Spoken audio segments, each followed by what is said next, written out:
آپ پاکستان ایسے اجلاس کیوں نہیں کرتے؟ اجلاس؟ جی میں جب وہاں ہوتا تھا کیا کرتا تھا.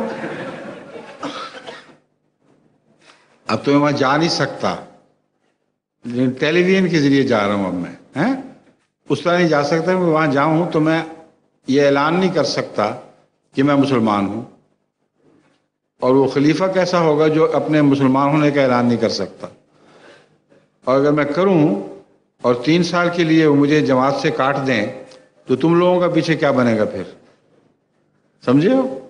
اس لیے لازم ہے کہ جب تک وہاں کے قانون نہ بدلیں میں وہاں نہ جاؤں، اور یہاں بیٹھ کر ان کے گھروں میں چلا جایا کروں.